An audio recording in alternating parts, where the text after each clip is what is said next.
Hello everyone, welcome back my channel. Guys, अगर आप channel पर नए जुड़े हैं तो चैनल को सब्सक्राइब कर लीजिए। साथ ही नीचे बेल आइकन बटन होगा, उसको प्रेस कर दीजिए ताकि आने वाले वीडियो का नोटिफिकेशन आपको मिलता रहे और आप मेरी वीडियो को फुल वॉच कर पाएँ। तो गाइस, आज का रिएक्शन शुरू करते हैं। आज का जो रिएक्शन है हमारा कन्यादान वाली बेटी पे है।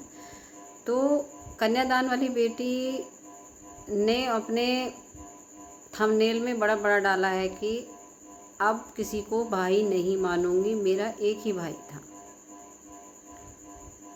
तो मैं इस बारे में सिर्फ इतना ही कहना चाहूँगी, क्योंकि एक भाई बहन का रिश्ता बहुत अटूट होता है, बहुत ही प्यारा होता है। तो आप सोच सकते हैं कितना सेंसिटिव रिश्ता होता है एक दूसरे के लिए, फीलिंग को समझना, महसूस करना। ये सबसे प्यारा रिश्ता है। ये वही बहन जान सकेगी जिसके पास भाई नहीं है ना। उसके लिए ये कितना बड़ा दर्द होता है। तो मैं कहीं ना कहीं उनके इस चीज़ से उनके दुख में या दर्द में भी उनके साथ में हूँ। कन्यादान वाली बेटी जो है उनके साथ में हूँ। इस फीलिंग को समझ सकती हूँ कि मतलब जैसे भाई नहीं है तो उनको क्या दुख हुआ होगा। रक्षाबंधन वाले दिन अपने भाई को उन्होंने कितना मिस किया होगा। लेकिन मैं ये भी कहूँगी कि भगवान ने उनको रिश्ते दिए थे भाई के। इधर जब राज फैमिली से आंटी जी ने इनको अपनाया था या इनको माना था, वो खुद कहती हैं कि शादी से पहले मेरा इतना वो नहीं था, मैं एज ए एक मतलब अपनी सहेली की बेटी ही इनको मानती थी, वैसे ही समझती, बेटी जैसा मानती थी। पर मुझे एक फील ये था कि मेरी सहेली की बेटी है। लेकिन शादी के बाद जो मैंने मतलब जब इनका कन्यादान करा, शादी हुई, तब से मुझे ऐसा अपने वाली ही बेटी की फीलिंग इनको देख के आने लग गई और उसी तरीके से मैं मानने लग गई चीज़ों को। पहले से ही होने लगा था जब हो रही थी, तो मतलब एक अपनापन, कनेक्टिविटी होती रही। जब हम शादियों की तैयारी कर रहे थे, कपड़े लत्ते, मतलब होता ही है गाइस कि मतलब धीरे धीरे जब हम उस चीज़ से जुड़ते चले जाते हैं, ख़रीदारी कर रहे हैं, उस चीज़ का अरेंजमेंट में लगे हुए हैं। सुचिता ने खुद बताया था, हल्दी की, मेहंदी की पूरी तैयारी, उसको सजाना, डेकोरेशन की सारी जिम्मेदारी मेरी थी। सब मैंने एक एक चीज़ अपने हाथों से करी है। और जो जगत भैया हैं उन्होंने भी बताया है कि मैं कैसे कैसे छोटी बहन की तरह इसको मानता था, चीज़ें, गलतियों को इसकी माफ़ कर देता था, कहीं पर कुछ भी बोल जाती थी। दूसरी चीज़ क्या बोलते हैं, ब्लॉगिंग करना इसको सिखाया मैंने। छोटी बड़ी गलती पे इसको पॉइंट आउट करता था, चीज़ों को समझाता था। चीज़ें उसी तरीके से थी घर में। लेकिन मैं भी कहूँगी, कन्यादान वाली बेटी जो, इनसे कहना चाहूँगी मैं कि देखो, एफ़र्ट्स तो दोनों तरफ से डलते हैं। एकदम वही डालते, आपकी तरफ से नहीं होता, तब भी ये रिश्ता ख़त्म होना था। और अगर आप डाल रही हो, उधर से नहीं डाल रहे हैं, तब भी रिश्ता ख़त्म होना था। और बहुत सी चीज़ें ऐसी होती हैं ना कि बड़ी बड़ी बातें पचानी भी पड़ती हैं। कहीं पर हमें कोई चीज़ बुरी लग रही है ना परिवार में, तो भी हमें पचानी पड़ती है। जैसे कि खुद के अपने सगे भाई बहनों में, भाई बहन में ऐसा नहीं, भाई बहन का रिश्ता ऐसा है, भाई बहन का रिश्ता तो सबसे ज़्यादा लड़ाई झगड़ों का। भाई बहन के रिश्ते तो ऐसा है कि उसी टाइम रूठना है, उसी टाइम मनाना है। ऑडियंस आप बताना कितने भाई बहन हैं जो अभी भी, कई चीज़ें ऐसी हैं कि बचपन में तो हम एक दूसरे से लड़कपन, लड़ाई झगड़े करते ही थे, लेकिन अभी शादी के बाद भी जैसे कभी मिलते हैं, लड़कियां भी जैसे अपने घर से अपने मायके जाती हैं, तो वहाँ पर जाके बैठे हैं भाई बहनों की पूरी पंगत बैठी है, तो वहाँ पर हंसी मजाक चली या कोई बात अच्छी ऊपर नीचे है तो एक दूसरे की ना चलने देना, एक दूसरे की चीज़ों पर मजाक बनाना। कितने हैं ऐसे लोग जो करते हैं, बताइएगा बहनें, इस टाइप की चीज़ें उनके साथ होती हैं या नहीं होती हैं। तो ऐसी चीज़ें जब आप लोगों के बीच में हो रही थी, कोई चीज़ अच्छी बुरी लग रही है तो ईज़िली लेते ना, मजाक में लेते ना उस चीज़ को। अब हर चीज़ हम ईगो में तो नहीं ले सकते ना। और कई बार ऐसा होता है ना कि हमें चीज़ों को, जब हमें रिश्ते चाहिए होते हैं ना, हम उस चीज़ को बर्दाश्त भी करते हैं, ऐसा नहीं बर्दाश्त नहीं करते हैं, क्योंकि हमें प्यार ही इतना होता है और हम जानते हैं हम इन्हें खो देंगे तो कितनी बड़ी चीज़ की महत्वता है, इनको खोने से हमें कितना दर्द होगा, है ना। तो ये चीज़ें एहसास देती हैं। जैसे आप अपने जो भाई नहीं हैं उसको याद करते हो ना। आज मैं मुँह बोली बेटी जी से बोल रही हूँ कि जैसे आज आप अपने अपने सगे भाई को याद करते हो ना, जो इस दुनिया में नहीं है, ऐसे देखना इस फैमिली को भी याद करोगे एक टाइम जाके। कैसे भी थे, टूटे फूटे, मेरे को देखते तो थे, मुझे बुलाते तो थे। कभी कोई चीज़ मेरी बुरी लग रही है या मुझे उनकी बुरी लग रही है, हम एक चीज़ों से हट जाते थे एक दूसरे से, लेकिन फिर भी मुझे मेरी आंटी जी यानी मम्मी जी बुलाती तो थी। उन्होंने अगर मेरा कन्यादान किया था तो वो मुझे मानती तो थी उस तरीके से। ये आपको ज़रूर एहसास होगा अंदर से, क्योंकि होता है। हमें खुद से ज़्यादा कोई नहीं समझा सकता कि कहाँ पे हमारी गलती थी, कहाँ पे हमारी गलती नहीं थी। जितना हम जान लेंगे ना, उतना कोई नहीं जान सकता। वो एक अलग की बात है कि ईगो में हम उस बात को एक्सेप्ट नहीं कर रहे हैं कि गलती हमारी भी है। ये बात में आप कितने सहमत हैं ऑडियंस, बताइएगा।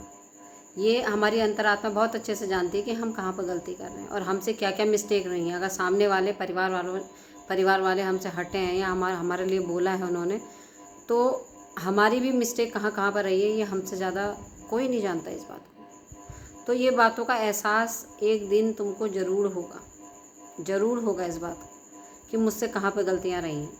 मेरे माँ बाप या मेरे भाई तो चले गए इस दुनिया से, लेकिन एक फैमिली मेरी और बनी थी और उस फैमिली ने मेरे को पूरा एक्सेप्ट किया था मन से, दिल से।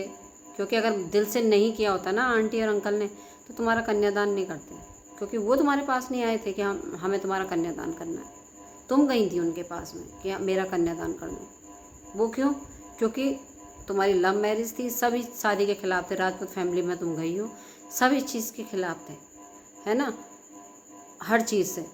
तो तुम्हारी खुद के सगे मायके वाले जो तुम्हारे पापा की तरफ से तुम्हारे रिलेटिव हैं, ताऊ ताई चाचा लोग, वो तुम्हारी शादी में एक भी नहीं दिखे। तुम्हारे उधर के मायके के पक्ष से जो तुम्हारा सगा मायका था, वहाँ से कोई एक व्यक्ति नहीं आया। तो ये चीज़ को प्रमाण करता है कि तुम्हारे अपने सगा मायका तो बिल्कुल था ही नहीं कहीं से कहीं तक। लेकिन जो अपनाया था इधर से वो राज परिवार ने ही अपनाया था। और उस टाइम जो तुम्हारी शादी वाला स्टैंड था, उस स्टैंड में साथ भी तुम्हारा इसी परिवार ने दिया था। इस परिवार का बहुत दबाव पड़ा था उस टाइम पे, तुम्हारे हस्बैंड पे, तुम्हारे ससुराल वालों पे।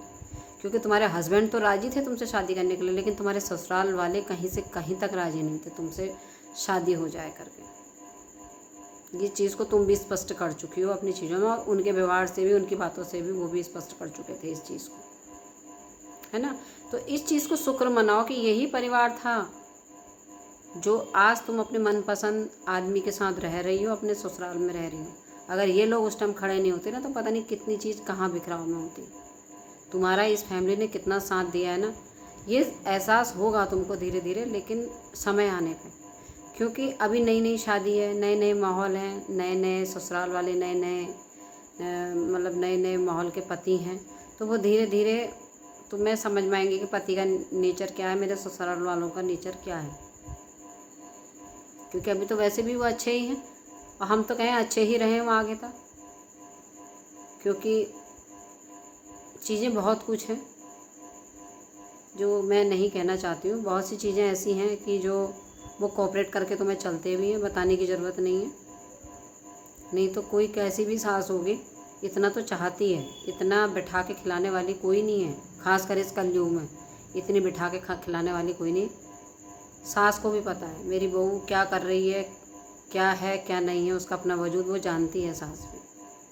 कई रीज़न होते हैं चुप होने के, है ना। तो मैं उस चीज़ को भी नहीं कह रही हूँ। अब क्या पता तुम्हें पसंद ही करती हो, इतना अच्छा मानती हो कॉपरेट, और इस तरीके का अगर वो है तो फिर इससे बड़ी अच्छी बात तो कुछ हो ही नहीं सकती कि तुम्हारी सास इतना तुम्हें कॉपरेट करके चलती है, तुम्हें इतना मानती है। तो जो तुम ये कह रही हो कि मैं आज के बाद भाई नहीं बनाऊंगी, मेरा एक ही भाई था, हकीकत है। जन्म का एक कोख का भाई तो तुम्हारा एक ही था जो अब इस दुनिया में नहीं है।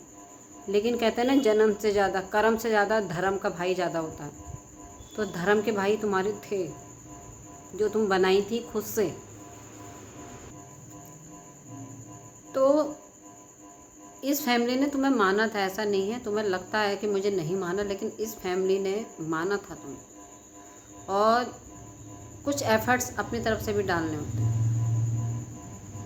बात बिगड़ते बिगड़ते इतनी बिगड़ी, अम्बाला जब तुम गई थी, वो प्रेगनेंसी तुम्हारी ख़राब हुई थी, उसमें जगत भैया का साफ स्टेटमेंट आया उनकी लाइफ में कि ये प्रेग्नेंट थी, इसको नहीं आना चाहिए था। और अपने पति को तो छोड़ आई, लेकिन खुद आई और यहाँ आके खूब नाच गाना किया है।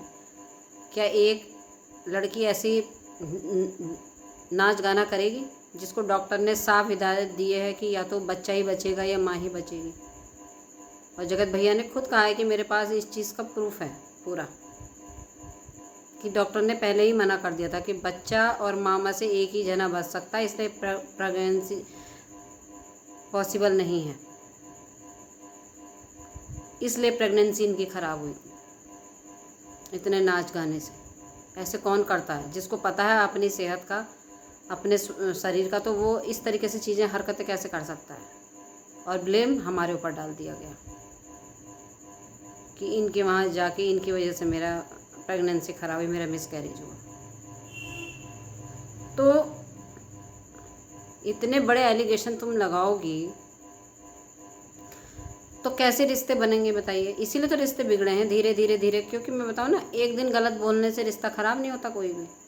ये जो खाई बनती है ना रिश्तों के बीच में, वो धीरे धीरे धीरे धीरे करके बनती है। जब इंसान सुन रहा है सुन रहा है सुन रहा है, एक टाइम जाकर कहेगा भाई ठीक है हम ख़राब हैं तो हमें एक साइड रहने दो, फिर वो भी वैसे ही व्यवहार करने लगेगा। वो बोलेगा नहीं, बस दूरी बना लेगा। तो सेम चीज़ें आपके साथ भी हुई हैं। अब ये आप कह रहे हो, मिस कर रहे हो अपने भाई को, या सोच रहे हो मेरा कोई भाई होता, फिर ये भी सोच रहे हो कि मैं जो बाहर भाई नहीं बनाना है, मेरा एक ही भाई था। और वैसे आप सोच भी रहे हो कि काश मेरा कोई भाई होता, मैं भी राखी बांधती, है ना? तो ये सिंपैथी क्या ऑडियंस से लेना चाहती हो आप? ऑडियंस भी समझ रही है, ऑडियंस जानती है तुम्हारा अपना सगा भाई नहीं है वो, वहाँ पे तो सिंपैथी है ऑडियंस को। मुझे भी सिंपैथी इस बात से, लेकिन रिश्ते तो आपको मिले थे ना, आपने कितने निभाए वो रिश्ते? ऊपर नीचे की बातें सब जगह होती हैं। जब आप इतना बुरा बुरा कर रही हो, उन्होंने भी कहा भाई यहाँ खाना खा रही है, यहाँ रह रही है, यहाँ रोटी तोड़ रही है, फ्री का खाना मिलता है, तो वो बात बढ़ी ना। कह रहे हो तुम्हें मनीषा बिल्कुल पसंद नहीं थी, जगत भैया की जो दूसरी जगह बातें चल रही थी वो पसंद थी। तो कौन ऐसी भाभी बर्दाश्त कर रही जिसका घर नंद बर्बाद कर रही हो? ऐसी कौन भाभी है? एक खुद वो डिप्रेशन में है उस टाइम पे, और ऐसी बातें तुम्हारी तरफ से मिल रही हैं सुनने के लिए, तो भाई भाभी तुम पर प्यार करेगी तुमसे या तुमसे नफरत आएगी उसको? ऑडियंस आप भी बताना इस बात को। अगर आप होते मनीषा की जगह तो आपका व्यवहार कैसा होता? आप क्या सोचते हो? एक तो इंसान खुद ही पगलाया है उस टाइम पे, फिर उसके बाद उसकी खुद की बहन भी ये कह रही है कि भाई इसको हटा दे, मुझे भी पसंद नहीं है, जो भैया तुझे पसंद है उसको लिया। तो ऐसे कौन औरत बर्दाश्त कर रही है फिर ऐसी नंद को? तो ये अपना व्यवहार भी तो देखे ना, खुद कौन सा रिश्ता निभा के आई हैं उन लोगों के साथ में। अगर उनकी तरफ से फॉल्ट रहे ना, तो इनकी तरफ से भी बहुत फॉल्ट रहे। और फॉल्ट दोनों तरफ से तब बराबर, तेरा मेरा तब बराबर चलता है ना, ले तूने ये कहा तो मैं ये कहूँ, मैं ये, बात तब बढ़ती है जब चीज़ें कब से हो रही होती हैं लगातार। अपने आप से नहीं होती हैं चीज़ें, अपने आप से दूरी नहीं आती हैं। जब एक व्यक्ति करता तो तब फिर दूसरा व्यक्ति भी करने लगता है। पहले तो जो समझदार होगा वो बर्दाश्त करेगा, और नहीं हो रहा ना तो फिर वो चीज़ फैलती हैं। तो वही हुआ, हर दिन इनका रिश्ता ख़राब हुआ, बना नहीं। और इस चीज़ की ढाल थी आंटी जी। आंटी जी ने बहुत कोशिश करी इस रिश्ते को संभालने की। उन्होंने अपने बच्चों को भी बहुत समझाया, जिस बात को पूजा ने जिक्र भी किया था इस बात का। हम कभी कुछ कहते थे तो मम्मी हमें रोक देती थी। मम्मी ने हमेशा इनका ही पक्ष लिया था। मम्मी का एक सॉफ्ट कॉर्नर था, और वो बात आंटी जी अपने ब्लॉग में भी बोली है कि मुझे कह लीजिए लेकिन सामने वाली को कुछ मत कहिए, यानी कि कन्यादान वाली बेटी को कुछ मत कहिए, हमें बुरा लगता है। तो जाहिर था इस बात से कहीं ना कहीं इतनी कंट्रोवर्सी में भी आंटी का कहीं ना कहीं सॉफ्ट दिल था उस लड़की के लिए, सॉफ्ट कॉर्नर था। वो नहीं चाहती थी कि इस तरीके से ट्रोल उसको किया जाए या उसके लिए गलत बोला जाए।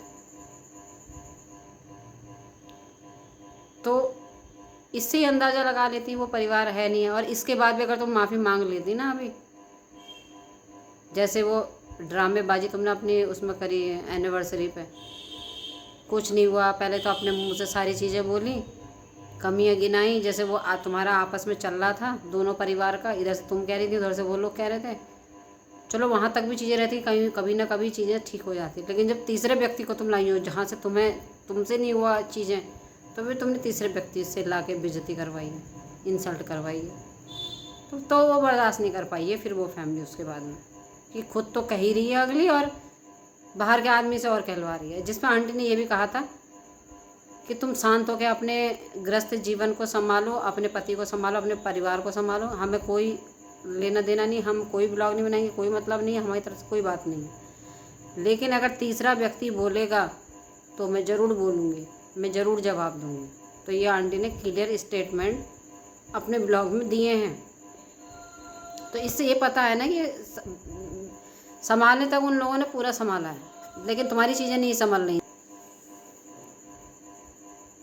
तो चीज़ें थोड़ी सी सूझबूझ की होती हैं, सूझबूझ से अगर तुम चलती ना, थोड़ा सा भी कहीं पे बर्दाश्त कर लिया, कहीं पे बोल दिया, तो इस तरीके से भी रिश्ते समझ जाते हैं। अपनी बात भी कही जाती है, ऐसा नहीं कही जाती है, लेकिन सोशल मीडिया के थ्रू कहना बहुत गलत हो गया ना ये तुम्हारे रिश्ते के लिए। बैठा के किसी दिन आंटी जी को समझाती है अपने मन की बातें कि मुझे ये चीज़ सही लगती है, ये चीज़ गलत लगती है, अगर आप हमें बेटी मानी हो तो फिर हम इस तरीके से चाहते हैं, आप भी हमें उन बच्चों की तरह मानो, ये यहाँ पे हमें वो चीज़ बुरी लगती है आपकी या उनकी है ऐसे, और कहीं पे मैं गलत हूँ तो मुझे भी बताइए, मैं भी उस चीज़ को नहीं करूँगी जो आपको बुरी लगती हो। तो इस तरीके से रिश्तों का ना तालमेल बनाया जाता है, तब रिश्ते चलते हैं। ऐसे थोड़ी होता हम भैया नहीं बनाएंगे, हम माँ नहीं बनाएंगे, हम बाप नहीं बनाएंगे, है ना। अब कहीं पे आप कह रही हो कि रिश्ते उनसे रखो जो तुम्हारे सुख दुख में काम आए, ऐसे दोस्त बनाइए जो आपके सुख दुख में काम आए। तो सुख दुख में तो मुझे तो लगता नहीं कि उस फैमिली ने आपके सुख दुख में साथ नहीं दिया, उनसे ज़्यादा तो किसी ने साथ दिया भी नहीं होगा। आपके जो ये दोस्त जो दिखाए हैं ना आपने ब्लॉग में अपने हस्बैंड के जो दोस्त हैं, तो ये तो वही दोस्त हैं जो कभी कभार खाली घूमने फिरने के लिए जो होते हैं साथ में, या कभी एक आध काम में तुम्हारे आ गए। लेकिन जो एक फैमिली होती है ना, स्तंभ की तरह पीछे से खड़ी होती है, वो फैमिली तुम्हें मिल गई थी, राज फैमिली।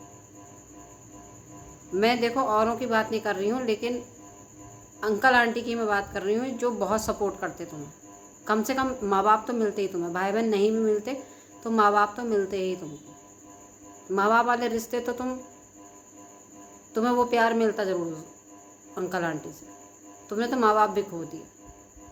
चलो भाई बहन वो नहीं मानते थे तुम्हें, भाई बहन बहन जैसा नहीं मानते थे या नहीं करते थे उस तरीके से जो एक होता है,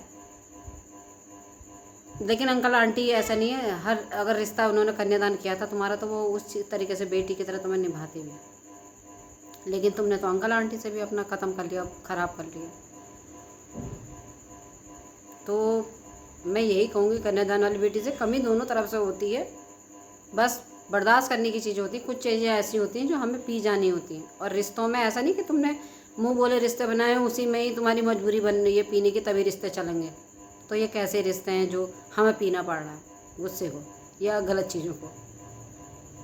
ये चीज़ें सगे रिश्ते में भी होता है। अगर तुम्हारे माँ बाप, खुद के अपने माँ बाप भी आज जिंदा होते, भाई जिंदा होते ना, वो भी कुछ कहते तो वो भी तुम बर्दाश्त करती, और बर्दाश्त करती फिर अपने मायके जाती। रिश्ता यही होता है मायके का, माँ बाप का, भाई बहन का, कि कोई चीज़ हमें बुरी लग रही, उस टाइम तो हमें बुरी लगी, हमने कह भी दिया, और नहीं भी कहा हमने सह लिया। लेकिन ऐसे थोड़ा ना अपने मायके हम फिर दोबारा नहीं जाएंगे, या अपने भाई के घर नहीं जाएंगे, या अपने माँ बाप के घर नहीं जाएंगे। रिश्ता थोड़ी ख़त्म कर लेते हैं, या कोई चीज़ बुरी लगी तो उस उनका बुरा लगेगा को हम सोशल मीडिया पर डालते हैं, भाई उन्होंने हमारे साथ ऐसा करा। क्या तुम्हारे सगे माँ बाप के साथ तुम ऐसा करती? जितनी चीज़ें उस परिवार की तुम सामने को लेकर आई हो, क्या तुम सोशल मीडिया पर जैसे लाई अपने परिवार के लिए लाती, या तीसरे व्यक्ति से अपने माँ बाप की बेइज्जती करवाती, या अपने भाई बहन की बेइज्जती करवाती? नहीं करती ना कभी। तो रिश्ते जो होते हैं ना दोनों तरफ से होते हैं। लेकिन उधर की फैमिली ने रोकने की कोशिश बहुत करी है, खासकर आंटी ने तुम्हारी चीज़ों को रोकने की बहुत कोशिश करी। उन्होंने यही चाहा है कि इधर से हमारी तरफ से भी कोई गलत बात सोशल मीडिया पर ना जाए, और ये भी कोई चीज़ ना बोले यहाँ पे। क्योंकि दोनों फैमिली की इज्जत ख़राब हो रही है। तो मैं यही कहूँगी, कोई भी रिश्ता है आप आगे को बनाती हो, जो भी अपनी समझ से जो भी करती हो, लेकिन रिश्ते जो निभाना, दिल से निभाना, ऐसे मतलब मत करना। चीज़ें दोनों तरफ से निभाई जाती है, इधर से भी उधर से भी। तो गाइज़, इसी के साथ मैं इजाज़त लेती हूँ। और आज का रिएक्शन आपको कैसा लगा इसके बारे में बताइएगा, कमेंट शेयर कीजिएगा, और अच्छा लगा हो तो मेरे चैनल को सब्सक्राइब कीजिएगा और इजाज़त दीजिए। Thank you so much.